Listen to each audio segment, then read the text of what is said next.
Langsung saja kita akan bahas terkait dengan hal ini bersama dengan para narasumber yang telah terhubung melalui sambungan virtual. Ada Ray Rangkuti, Direktur Eksekutif Lingkar Madani, Batra Banong, Wakil Ketua Komisi 2 DPR RI dari fraksi Gerindra, Hariko Wibawa Satria, Tenaga Ahli Utama Bakom RI, dan Namo Radiarta Siahaan, Kepala Departemen Kajian Strategis BEM UI 2026. Selamat sore Bapak-Bapak, apa kabar? Yuk, sore. Baik, terima kasih telah meluangkan waktu di Berita Satu Utama. Saya ingin update ke Mora terlebih dahulu. Mora, setelah aksi yang dilakukan kemarin, apakah teman-teman mahasiswa ini sudah merasa 8 tuntutan utama itu sudah direspons dengan baik oleh pemerintah dan juga pemangku kepentingan yang lain?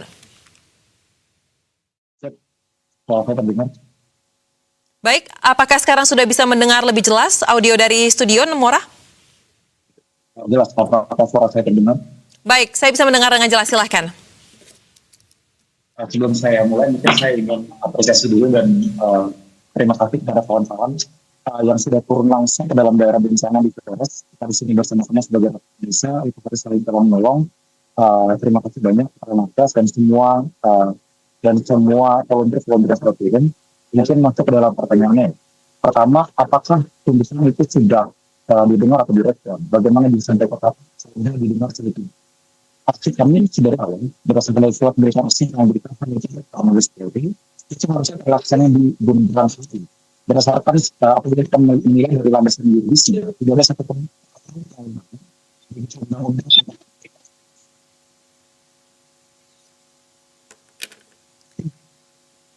Baik, Mora, mohon maaf audio Anda terkendala oleh sinyal. Kami sekarang sudah tidak bisa mendengar secara utuh. Mungkin kita akan coba perbaiki terkait dengan koneksi tersebut. Dan sambil menunggu perbaikan koneksi sinyal agar bisa mendengarkan respons dari pihak mahasiswa dengan lebih jelas lagi, saya ingin bergeser kepada Mas Hariko dari Bakom. Mas Hariko, ada 8 tuntutan yang disampaikan oleh mahasiswa. Pertanyaannya, apakah 8 tuntutan ini sudah dibawa ke meja Presiden, bahkan sudah diagendakan untuk dibahas dalam rapat kabinet mungkin? Terima kasih Mbak Soza. Yang pertama, kami sangat menghormati aksi dan idealisme teman-teman mahasiswa. Tadi di Berita Satu, karena diberitakan terkait dengan saudara-saudara kita di NTT, perlu juga kami sampaikan bahwa tadi pagi itu juga sudah diberangkatkan kembali 5 pesawat menuju NTT, dan total sudah 253 ton logistik yang dikirim.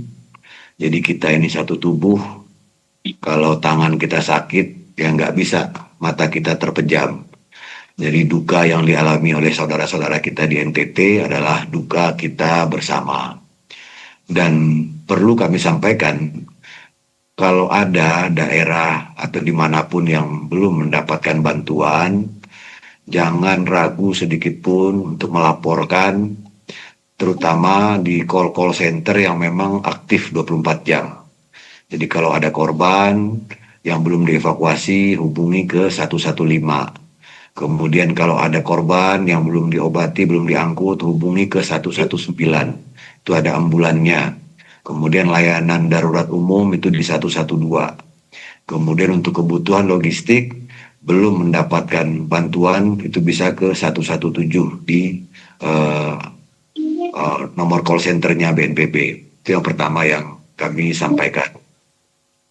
Jadi mengenai aksi dari teman-teman mahasiswa, kami selalu menganggap teman-teman mahasiswa setara dengan kami, sama-sama ingin bekerja sama untuk memajukan negara kita ini. Kami sudah membaca berbagai tuntutan dari teman-teman mahasiswa.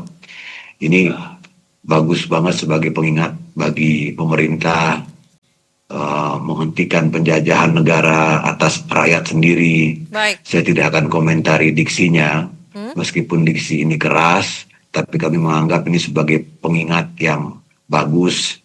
Kemudian menghentikan KKN, sekarang memang kita sama-sama melihat, bukan hanya koruptor yang ditangkap, tetapi perbaikan tata kelolanya yang dibereskan. Baik. Dan kita bersyukur sekarang negara kita aman. Dan dulu ada prediksi dari JP Morgan itu bahwa di 2027 akan terjadi krisis pangan. Namun di saat ini negara kita malah berasnya banyak ya. Malah kita bisa impor beras, kita bisa impor pupuk. Bahkan di tengah produksi beras dunia turun, produksi beras kita naik. Kemudian janji swasembada energi itu sudah mulai ditunaikan. Kita sudah punya B50, kita bikin minyak sendiri dari sawit, dan kita juga sudah menghemat devisa 170 triliun. Dan yang paling penting mungkin yang kami sampaikan kepada teman-teman mahasiswa, karena informasinya ini jarang terdengar terkait dengan perbaikan sekolah. Itu di tahun 2026, itu 2025 16.000 sekolah itu sudah diperbaiki. Baik Mas Hariko, jadi pemerintah sebenarnya sudah bekerja merespons terkait dengan beberapa poin dari tuntutan yang ada disampaikan teman-teman mahasiswa, tetapi memang belum tersampaikan dengan jelas juga, belum ada publikasi dengan jelas, seperti itu? Iya, jadi memang kita mengalami satu zaman yang berbeda dengan zaman-zaman sebelumnya. Jadi seperti Berita Satu misalnya, akun Berita Satu itu mungkin Mas Batra juga Bang Ray juga sudah kita sama-sama menyadari akun media kredibel itu, meskipun di belakang akun media kredibel itu banyak wartawan yang profesional, tetapi statusnya kalau di media sosial itu sama dengan akun pribadi, jangkauannya sama. Nah, kadang-kadang kita melihat jangkauan dari akun-akun yang menggunakan emosi, kemudian menyebarkan disinformasi, ketika diluruskan oleh teman-teman Berita Satu melalui berita-berita yang kredibel, itu jangkauannya tidak sama. Jadi memang banyak sekali disinformasi yang kita dapatkan. Baik. Contoh misalnya terkait dengan koperasi. Di koperasi itu kita pernah mendapatkan ada poster yang sangat viral sekali. Ada tulisan Prabowo .2, tutup warung-warung desa. Kemudian di bawahnya itu ada komentar, ini memang harus dinepalkan ini Pak Prabowo ini, itu viral. Nah, ketika kita meluruskan berbagai disinformasi ini, itu yang sudah terpapar jauh tidak sebanyak itu pelurusannya. Baik, dan jadi ini, ada masalah saya kira ini bukan hanya informasi terjadi di Indonesia. Ini sudah terjadi di Inggris, sudah terjadi di Amerika, sudah terjadi di Myanmar, di banyak negara. Memang tidak mudah itu meluruskan disinformasi. Baik, kami menangkap poinnya, Bahkan Bang Hariko. Fisiknya ada, 16.000 sekolah itu ada, konkretnya ada, bisa dicek di lapangan. Tapi sampai hari ini pun orang pun mengatakan tidak ada perbaikan sekolah. Ya, ini persoalan informasi dan komunikasi ya, berarti kalau dari perspektif pemerintah. Baik. Ya. Mora, apakah saat ini sudah lebih baik koneksinya, boleh dijawab? Kita cek sinyal terlebih dahulu. Baik, Namora Diarta Sihaan, perwakilan dari BMUI, apakah saat ini sudah kembali terhubung bersama kami di Berita Satu Utama?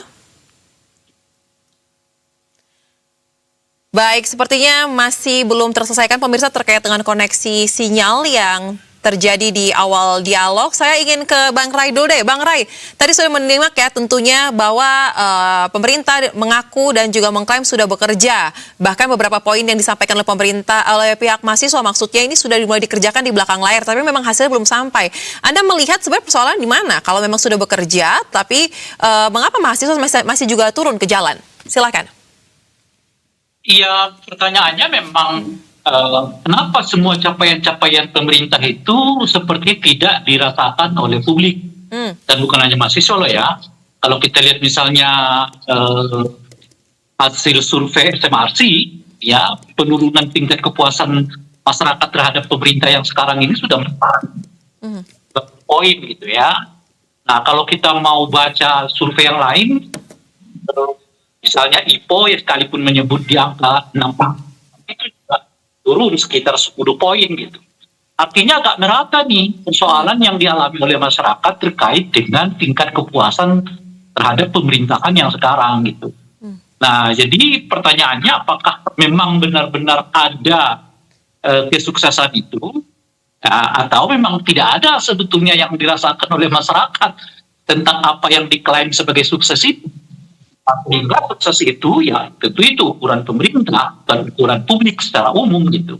Nah itu mungkin yang jadi kendala. Yang kedua adalah boleh jadi di masyarakatnya sudah mulai muncul semacam ketidakpercayaan. Jadi bagaimanapun pemerintah menyampaikan capaian-capaian, tapi masyarakatnya udah kadung nggak percaya. Nah, kenapa tidak percaya? Karena sudah berulang kali hal-hal yang seperti ini dianggap oleh masyarakat terjadi. Misalnya, kalau kita sebutlah dengan mengutip isu yang dikembangkan oleh mahasiswa soal penanganan musibah di Sumatera. Udah berulang kali kita dahulu juga meminta supaya presiden, pemerintah menetapkan itu sebagai bencana nasional.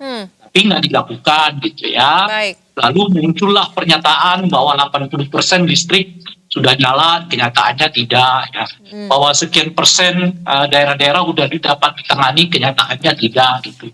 Jadi beberapa kali kelihatan klaim-klaim pemerintah pusat tidak berkesesuaian dengan situasi di lapangan gitu. Seperti yang kita lihat kemarin tuh di Aceh tanggal 15 ya, 2 hari sebelum tanggal 15 Agustus 1926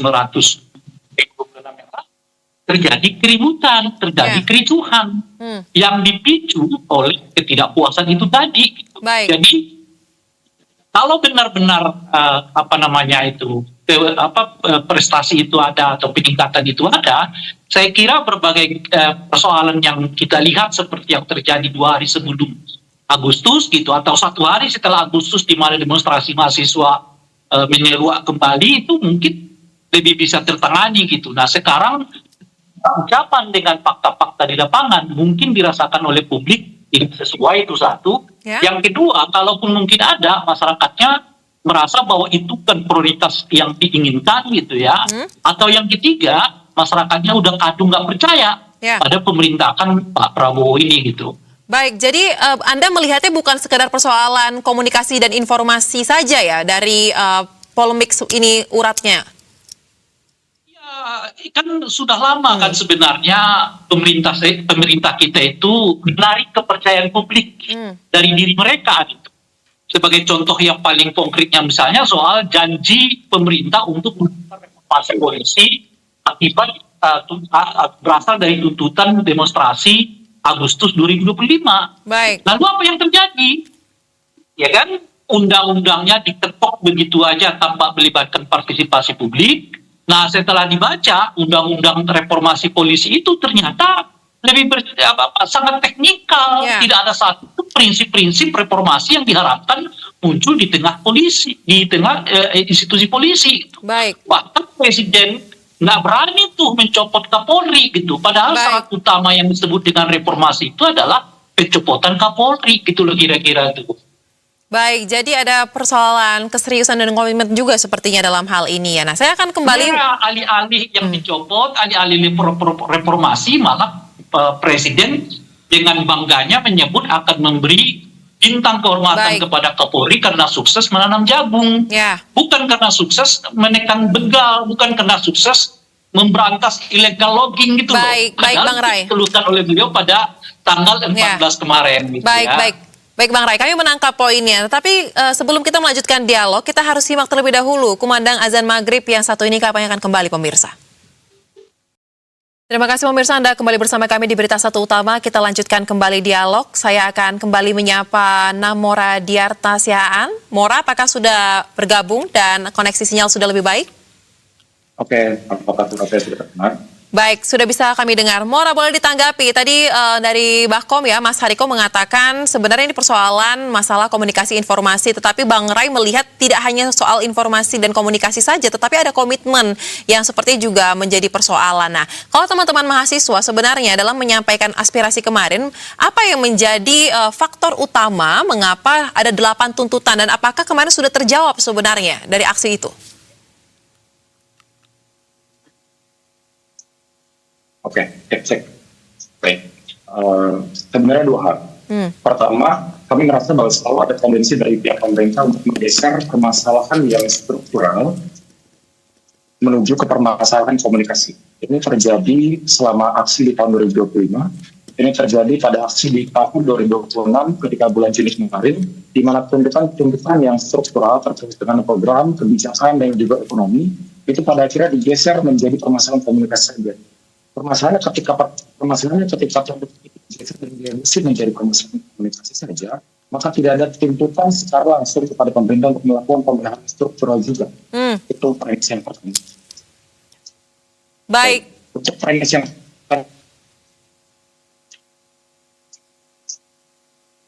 Baik, silahkan Mora. Jadi permasalahannya dilihat ini digeser ya, persoalan struktural disebut sebagai persoalan komunikasi. Silahkan lanjutkan. Baik. Permasalahan kedua adalah kita melihat bahwa kalau dilihat 8 tuntutan kami itu bukan permasalahan komunikasi. 8 tuntutan kami itu adalah permasalahan mengenai kemerdekaan. Itu masalahnya tagar yang dibawakan adalah kemerdekaan. Kita melihat bahwa memang secara formal negara Indonesia sudah merdeka 81 tahun yang lalu. Secara material dalam arti yang memiliki positif liberty, bukan hanya bebas dari seperti negatif liberty, tapi bebas untuk itu belum dapat. Apabila kita mengukur dari segi ekonomi, mengukur dari disparitas antara rata-rata dengan harga kebutuhan pokok yang memang sudah sedikit turunan, namun ada sedikit peningkatan disebut di bidang pangan, juga ada peningkatan bidang listrik dan lain sebagainya. Kita melihat bahwa saat ini itu belum merdeka secara ekonomi. Sudah merdeka secara politik tentu belum. Bagaimana banyak sekali kejadian banyak rakyat atas yang dapat dengan mudah itu karena minimnya pendidikan maupun literasi dengan literasi politik. Oleh karena itu tuntutan kami. Kembalikanlah kemerdekaan kepada rakyat sipil dan itulah yang perlu direbut. Baik, boleh ditanggapi Bang Hariko terkait dengan hal tersebut. Ada tendensi yang dilihat setiap persoalan yang diajukan ini bergeser dari struktural disebut sebagai masalah komunikasi saja, dan sampai dengan saat ini mahasiswa menilai kemerdekaan ini belum benar-benar dirasakan secara nyata oleh masyarakat. Terima kasih Mas Namora. Jadi sekali lagi kami mengapresiasi kritik dari teman-teman mahasiswa. Tadi disebutkan di tahun 2025 ya. Memang di tahun 2025 itu ada kesalahan informasi sehingga teman-teman BEM UI ketika itu menyebutkan kemungkinan ada 600.000 KIP kuliah itu dipotong. Ada isu seperti itu yang disampaikan di tahun 2025.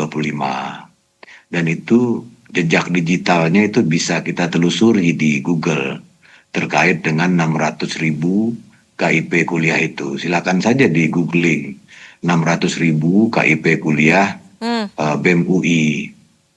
Nah, padahal KIP kuliah itu sama sekali tidak dipotong, bahkan tidak dikurangi. Baik. Bahkan anggaran KIP kuliah itu selalu naik. Di tahun 2024 itu 13,9 triliun. Bahkan ketika efisiensi anggaran dilakukan, itu KIP kuliah itu tetap naik.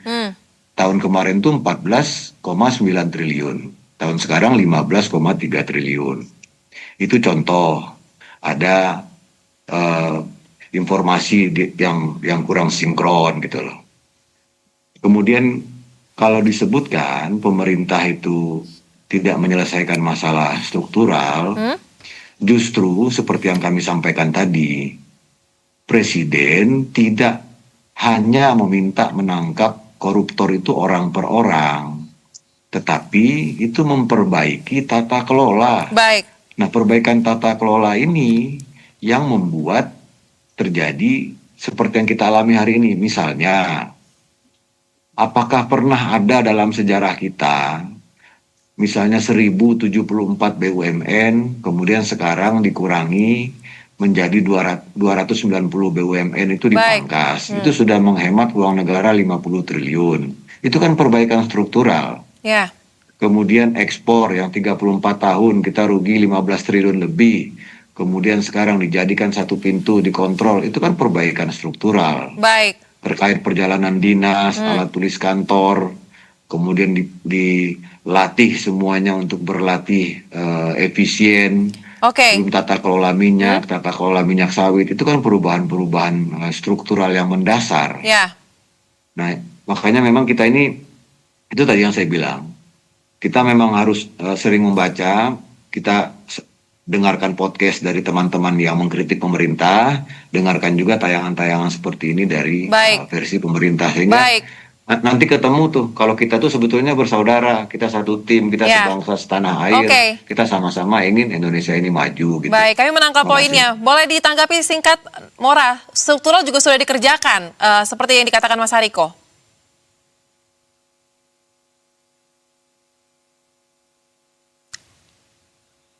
Mora, apakah masih bersama dengan kami?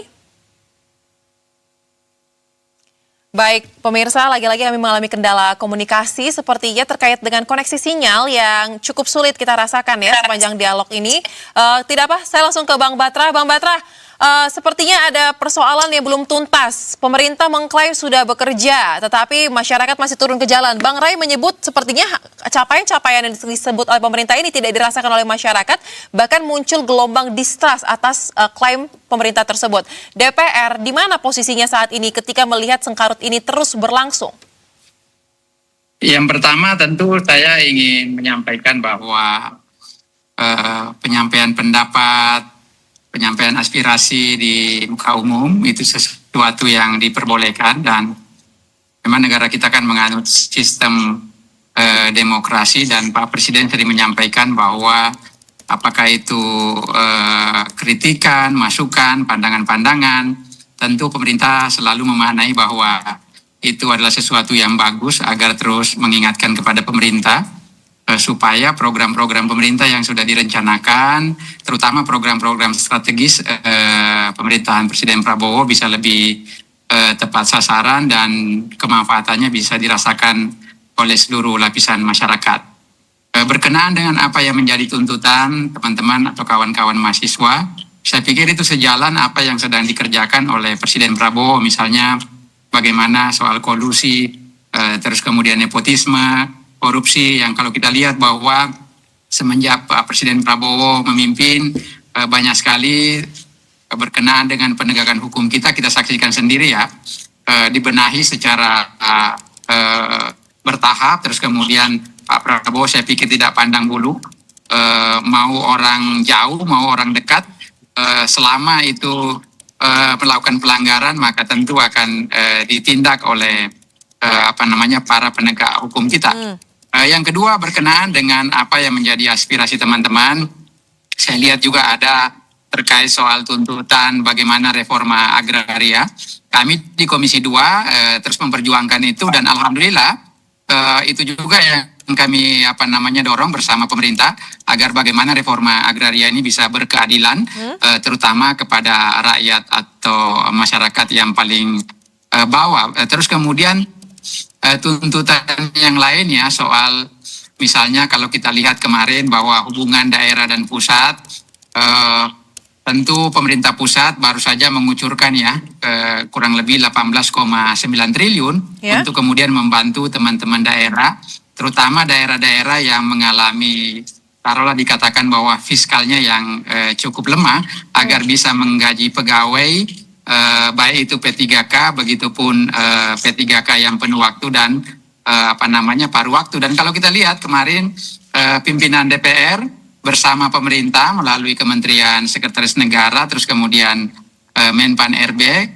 Kemendagri memberikan kado yang terbaik kepada P3K kita, P3K yang paruh waktu kemudian menjadi penuh waktu, terus kemudian yang penuh waktu diberi peluang untuk menjadi ASN, dan untuk guru honorer kita, guru P3K kita akan ditanggung oleh APBN. Jadi saya pikir apa yang menjadi masukan-masukan, pandangan-pandangan terhadap pemerintah hari ini, yakin dan percaya bahwa pemerintah selalu mendengarkan itu. Pemerintah tidak buta, pemerintah selalu melihat penyampaian aspirasi itu bagian dari masukan yang baik, dan dalam kacamata itulah kemudian pemerintah mengambil kebijakan yang pas untuk kepentingan kita bersama. Belum lagi misalnya kalau kita bicara kebijakan-kebijakan lain dalam hal misalnya Pak Prabowo kemarin sudah berpidato, ada sekitar 3.500 jembatan yang sudah dibangun dibangun. Kemudian di tahun 2026 ini ada 71.000 sekolah yang sudah dilakukan renovasi, dan tahun 2027 yang akan datang ada kurang lebih sekitar 100.000. Artinya banyak sekali program-program pemerintah yang sudah dikerjakan, dan saya pikir itu juga yang menjadi tuntutan teman-teman mahasiswa kemarin. Baik. Supaya pemerintah terus melakukan pembenahan yang dianggap program-program mungkin masih ada kekurangan, kelemahan-kelemahan, dan Baik. bagi kami dari Partai Gerindra itu sesuatu yang bagus untuk terus mengingatkan pemerintah agar terus bekerja maksimal untuk kepentingan masyarakat kita. Ya, baik. Pemerintah mengklaim akan selalu mendengar masukan-masukan itu karena ini baik untuk perjalanan pemerintahan. Program-programnya mendapatkan respons dari masyarakat. Tetapi sepertinya ada sesuatu yang salah karena di tengah pekerjaan yang berlangsung masih banyak ternyata gelombang-gelombang aksi yang juga terus terjadi. Dan kami mencatat salah satu pernyataan yang cukup menarik disampaikan oleh perwakilan BEM UI, yaitu Fatima Azara menyebut bahwa dari 8 tuntutan itu benang merahnya mahasiswa merasa pemerintah kian kuat tetapi rakyat kian lemah. Nah, apa saja indikator yang digunakan mahasiswa untuk pernyataan tersebut? Kita akan bahas usai jeda. Tetaplah di Berita Satu Utama.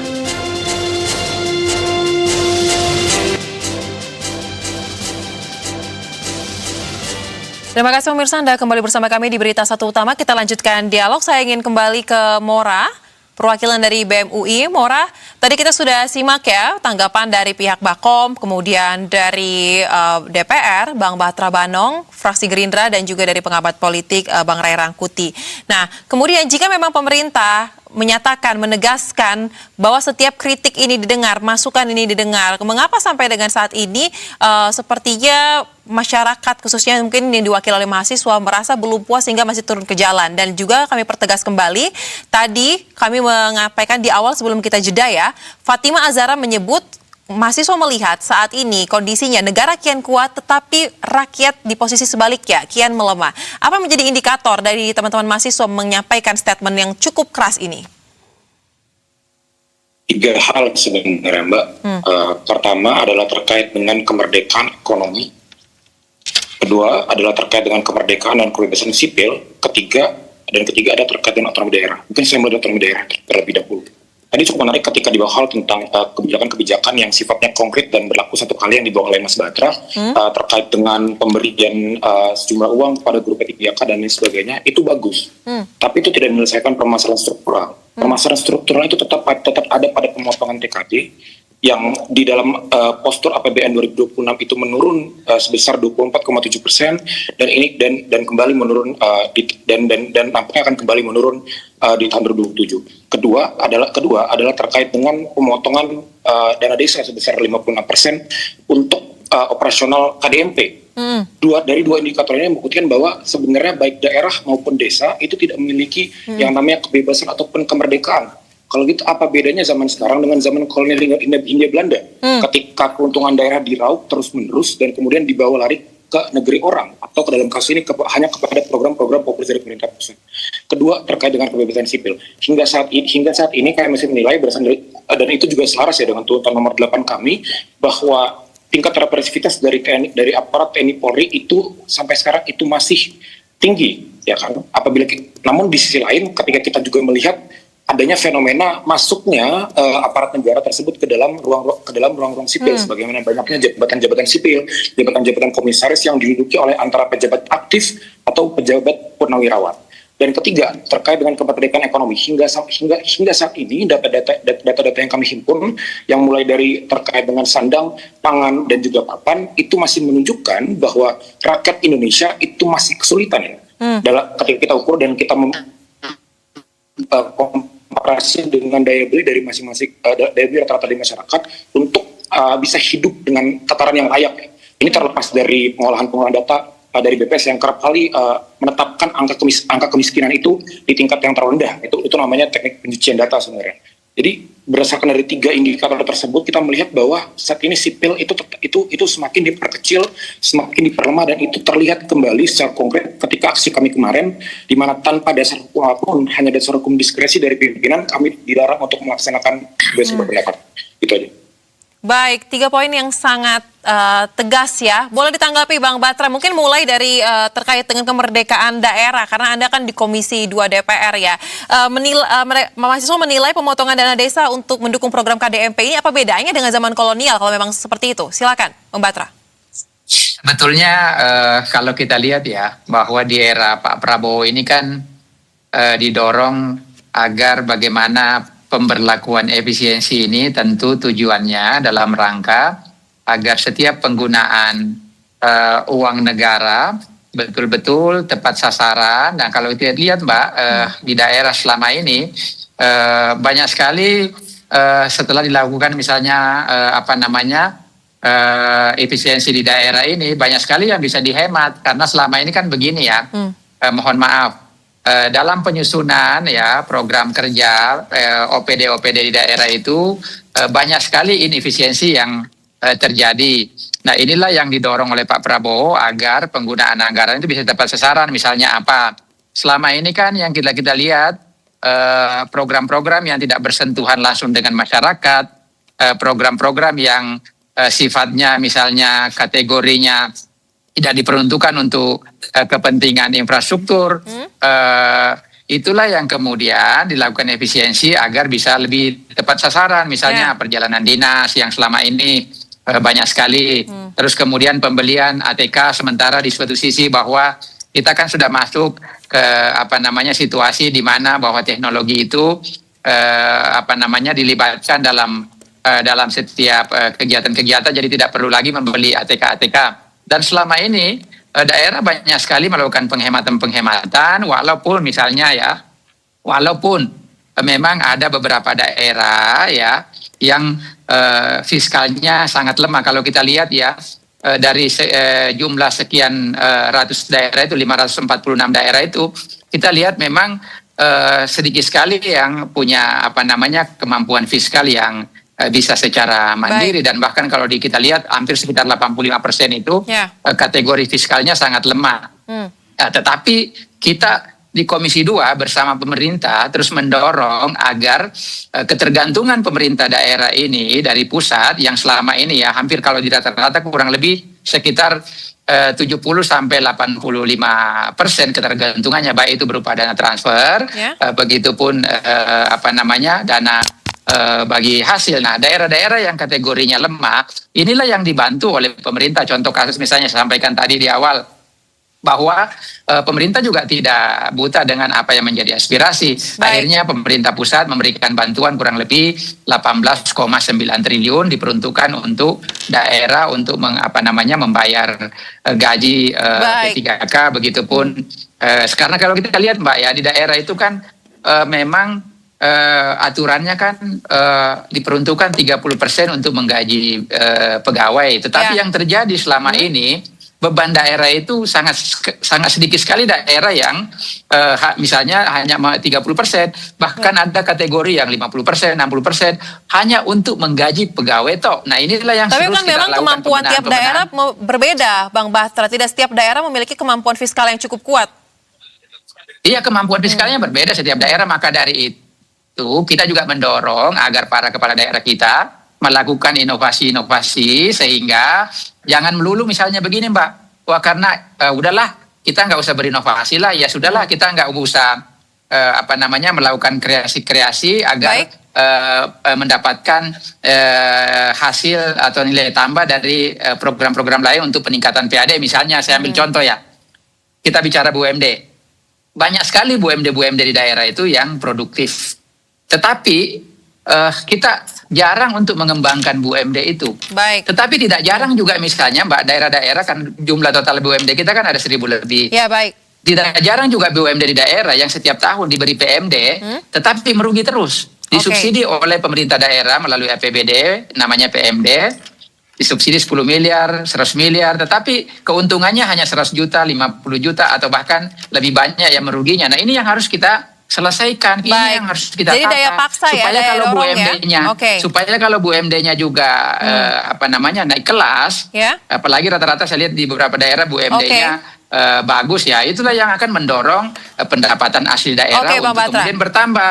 Nanti kalau misalnya bahwa memang pusat kan punya kewajiban, karena tidak semua daerah kondisi fiskalnya sama. Betul. Tetapi kita juga harus mendorong kreativitas para kepala daerah kita ini agar tidak selalu misalnya ya udahlah nggak usah kita kreatif lah, nggak usah kita berinovasi lah. Atau misalnya kita dapat dana transfer dari daerah apakah itu DAU, apakah itu dana bagi hasil dari pemerintah pusat. Jadi nggak usah, itu sama-sama aja yang kita dapatkan. Nah ini yang harus kita mulai rubah mindsetnya. Makanya kami di Komisi 2 bersama Kementerian Dalam Negeri terus mendorong agar di daerah ini terus melakukan inovasi-inovasi, sembari juga bahwa memang kita lihat pemerintah daerah kan juga memberikan relaksasi ya, terutama bagi daerah-daerah yang fiskalnya lemah. Baik Bang Batra, Mora ada tanggapan?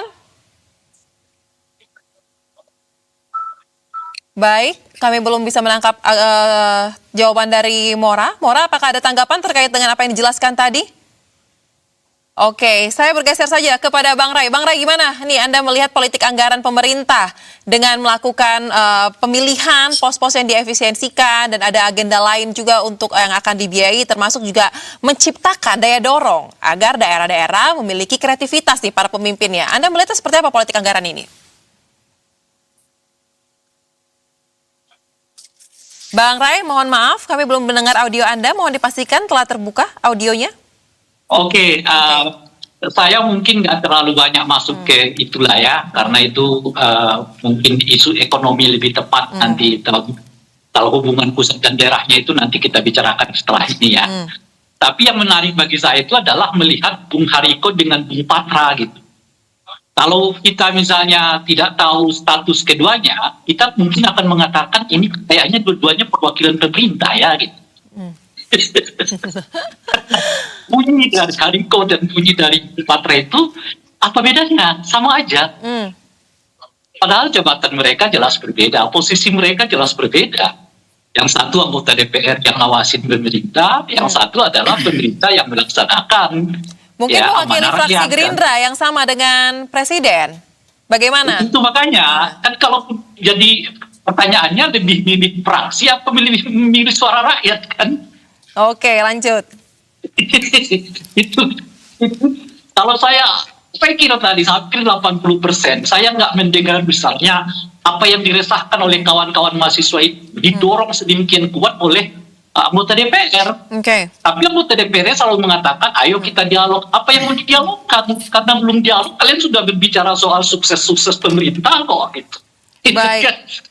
Jadi anggota DPR-nya lebih kelihatan menjadi juru bicara presiden ketimbang juru bicara rakyat. Itu yang pertama. Yang kedua adalah soal, saya baca lagi nih ya, 8 tuntutan mahasiswa ini ya. 8 ini menurut saya, 5 diantaranya itu sebetulnya tuntutan waktu reformasi dulu. Jadi kalau kita berkaca dari 5 itu, artinya kalau disebut tadi ada perubahan-perubahan, berarti yang 5 ini belum dirasakan oleh publik perubahan-perubahannya. Misalnya apa? Hentikan penjajahan. Mungkin penjajahan is okay bahasa kita sekarang. Tapi bahasa dulu kita namanya authoritarianism. Itulah kira-kira itu ya. Lantas korupsi dan kolusi, nepotisme. Ya jelas nepotisme nggak diberantas. Wakil presiden aja berangkat dari nepotisme politik kok gitu ya. Itu kedua. Yang ketiga turunkan harga. Ya, yang keempat kembalikan otonomi daerah yang memang kita perjuangkan dahulu supaya ada desentralisasi. Yang kelima adalah hentikan tindakan represif TNI dan Polri. Artinya kalau disebut oleh kawan Mora tadi bahwa ini persoalannya struktural, begini bukan hanya struktural, tapi ternyata sejak tahun 98 sampai sekarang nggak nanjak-nanjak kita ini gitu loh Pak. Otonominya sudah kita lakukan, tetapi di era Prabowo makin ditekan lagi, makin ke arah yang lebih sentralistik gitu jadi TNI-nya sudah kita perbaiki, tetapi di era Pak Prabowo TNI-nya dikembalikan lagi ke arah yang lebih politik gitu. Jadi polisinya udah kita perbaiki, tetapi polisinya sekarang disuruh ngelola MBG, ya kan ngelola jagung gitu. Jadi apa yang disebut oleh kawan mahasiswa, saya kira tepat. Bahwa secara struktural tidak ada yang berubah. Kalau disebutkan misalnya transfer daerah tadi bagus, saya cek lagi tuh. Ternyata sejak tahun 2019 ke 2026 ini, di 2026 ini terjadi transfer daerah yang paling sedikit sejak tahun 2019.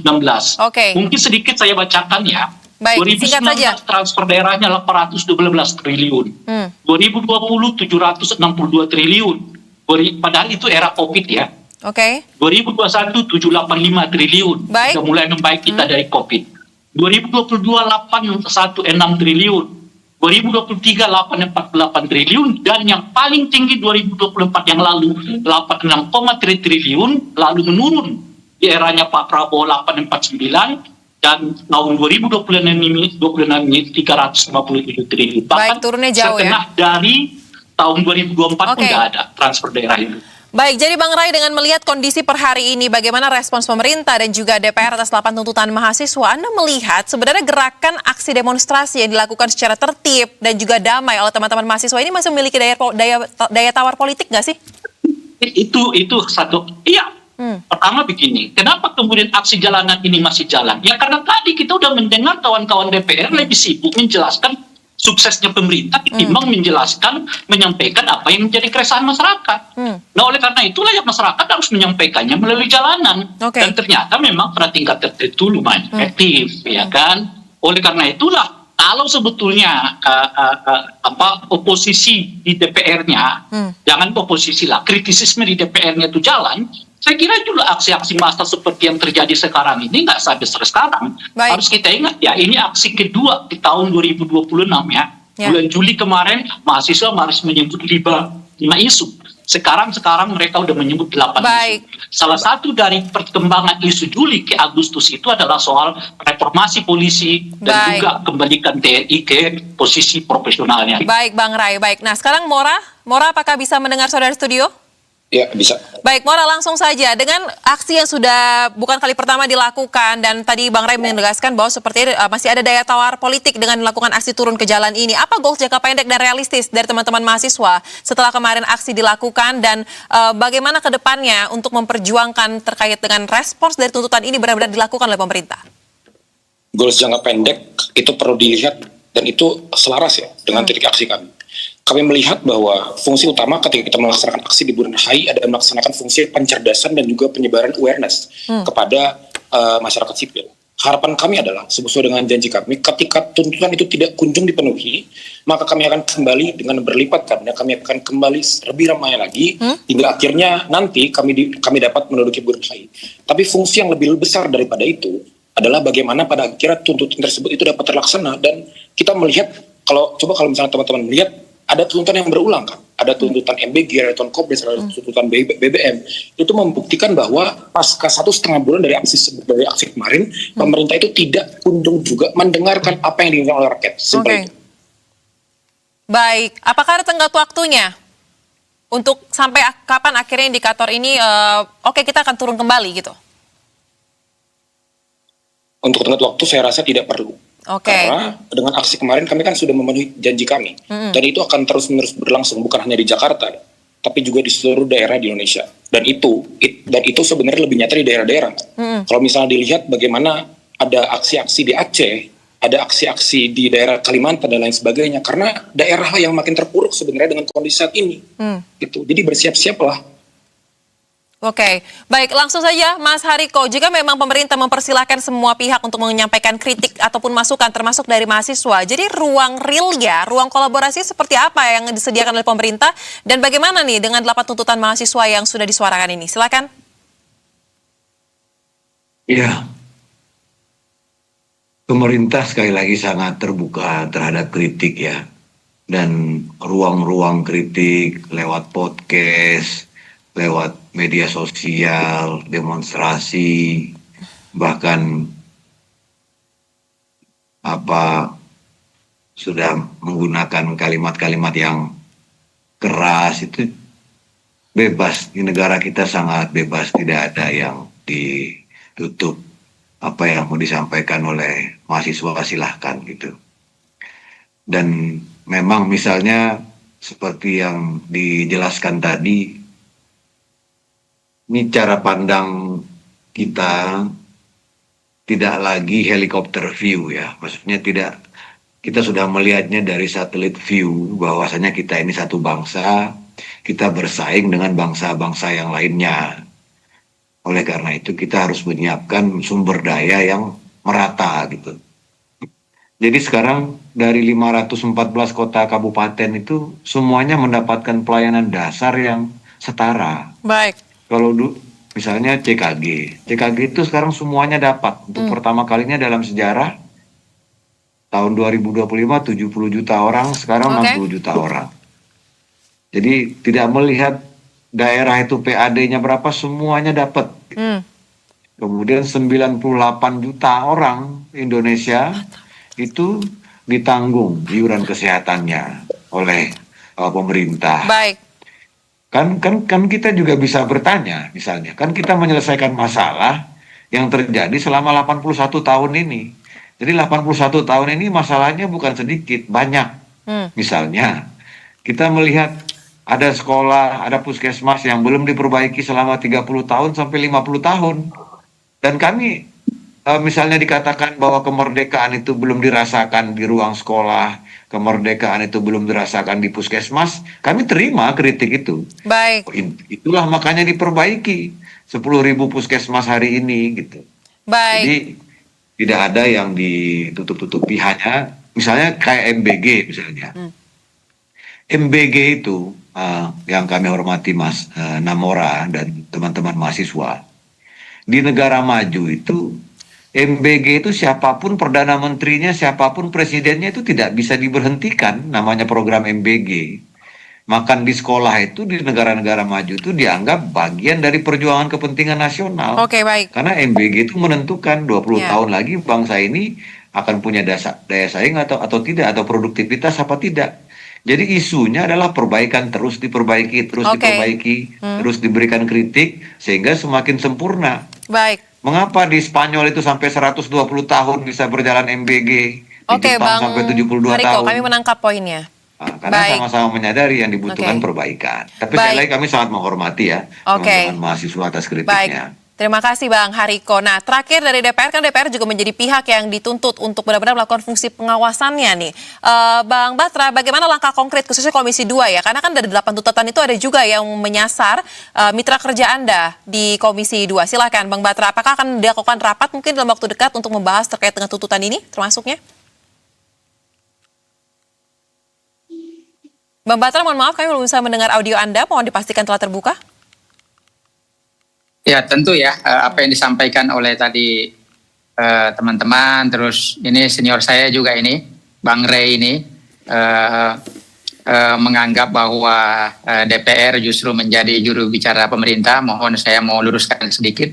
Ya, tugas kami memang dari Partai Gerindra kan sebagai partai pendukungnya Pak Prabowo. Kami ingin agar semua program-program strategis yang direncanakan oleh Pak Prabowo bisa dirasakan kemanfaatannya oleh seluruh lapisan masyarakat tanpa terkecuali. Jadi kami berkepentingan agar semua program-program yang direncanakan Presiden Prabowo itu bisa dirasakan kemanfaatannya oleh masyarakat, karena memang kami dari Partai Gerindra yang kebetulan ketua umum kami juga sebagai presiden, maka kami berkepentingan di situ, Bang Rey.